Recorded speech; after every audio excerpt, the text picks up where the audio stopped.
E aí, boa noite. Então hoje eu separei algumas questões de concurso para estar resolvendo aqui nos Stories, junto contigo, faz tempinho que eu não faço isso, né? Algumas dessas questões, tá, pessoal? Elas falam sobre alguns conceitos um pouquinho chatinhos, tá? Mas são conceitos que foram todos encontrados em provas de odonto, tá? E às vezes se tu encontrar eles também na prova que tu for fazer, né? Isso pode estar fazendo a diferença aí em relação ao teu concorrente, tá? Então algumas questões tu vai ver que elas são bem referentes, bem características do odonto, mas outras a gente vai estar discutindo esses conceitos também, tá? Então, hoje vai funcionar da mesma maneira de sempre. Eu vou deixar a questão na tela, depois a gente vai direto para a resposta. Então, vamos lá para a nossa primeira questão.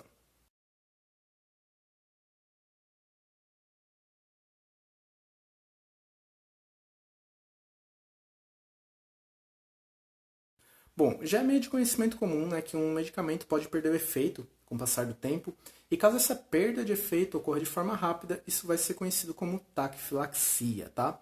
Mas caso essa perda de efeito seja um pouquinho mais gradativa, um pouquinho mais lenta, né, daí a gente vai ter algo conhecido como tolerância, tá? Então é só essa diferença aí que tem entre esses dois conceitos que são bem importantes, tá? E a taquifilaxia pode acontecer por vários motivos, como por exemplo, alteração dos receptores da droga, perda desses receptores, uma degradação maior do medicamento e até uma adaptação fisiológica, tá? Mas então, resposta correta para a nossa questão, a nossa primeira questão, né, vai ser a letra A. Vamos agora para a questão número 2.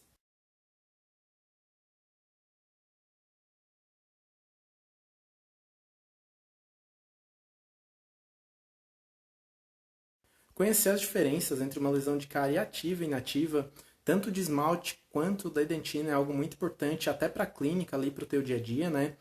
E o pessoal que elabora a tua prova sabe disso, tá? Então é uma questão que cai muito em prova de concurso.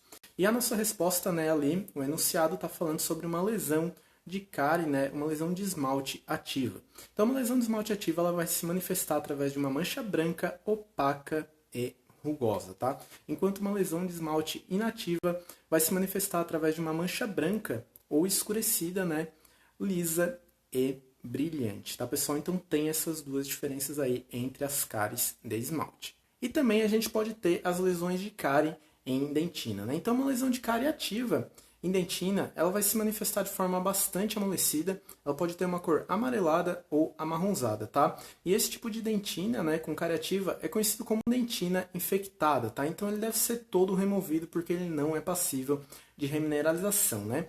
Ao contrário da dentina afetada, tá? Que daí é referente à cárie inativa de dentina, né? Que se manifesta através de um tecido ali, uma superfície lisa, endurecida e brilhante, tá? Então tu vai ver quando tu for remover uma cárie ativa de dentina, tu vai ter aquele tecido bem amolecido e logo abaixo a gente vai ter uma dentina um pouco mais endurecida que dá pra gente remineralizar e não precisa ser toda removida.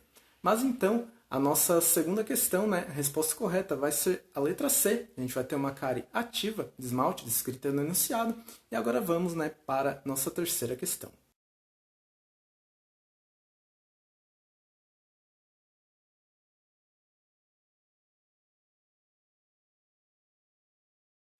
Bom, então a resposta para a nossa terceira questão vai ser a letra C. O principal efeito colateral dos benzodiazepínicos vai ser uma sedação, né, uma sonolência, tá? Além disso, a gente também poderia ter uma disfunção cognitiva, uma depressão respiratória, tá, pessoal? E esses benzodiazepínicos, né, são aqueles remédios que são usados para tratar ansiedade, depressão, epilepsia, tudo mais. E quando tu pega a bula desses remédios, né, a gente tem ali a chance em porcentagem, né, que tem de um determinado efeito colateral aparecer, tá? E entre os principais, daí sim, a gente vai ter realmente a sonolência, tá? Sonolência que normalmente os pacientes passam por isso no início do tratamento com os benzodiazepínicos, né? E com o passar do tempo, de tipo ali 10, 15 dias usando medicamento, né? Esse efeito colateral tende a parar, tá? Se não parar, normalmente o médico ali, né, troca o medicamento, tá? Mas então, resposta para a terceira questão, letra C. Vamos para a questão 4.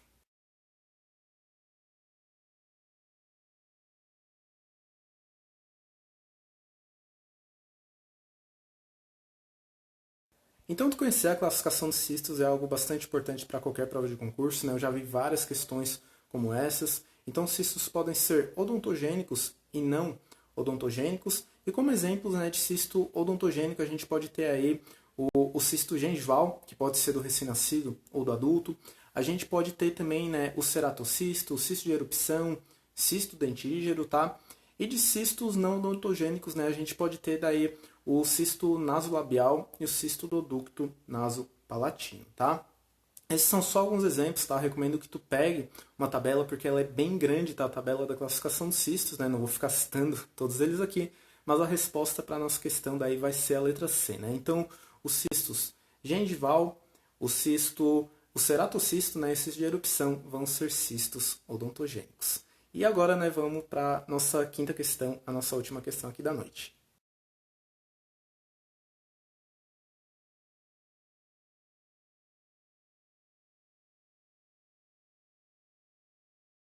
Com certeza tu já ouviu falar do efeito rebote, né?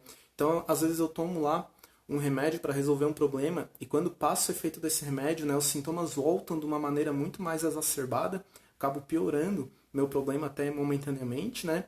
E isso é conhecido como efeito rebote ou efeito paradoxal, tá? Então a resposta para a nossa última questão aqui daí vai ser a letra D, tá? E o efeito rebote, né, ou paradoxal, ele acontece porque o corpo está tentando voltar para aquela situação de homeostasia, aquela situação de normalidade, tá? Bom, então por hoje era isso, né? Eu queria discutir mais essas questões aqui com vocês. Quero ver se eu trago mais questões no meio da semana, questões meio avulsas aí, né? E lembrando também que esses stories eles vão pro YouTube, tá? Então se tu não é inscrito ainda lá no canal do YouTube, lá tem prova de concurso resolvida, tem aula, tem um monte de conteúdo lá, tá? Então se tu não é inscrito, clica no link da bio e se inscreva, tá? Então muito obrigado por acompanhar até aqui e eu te vejo na próxima. Tchau, tchau.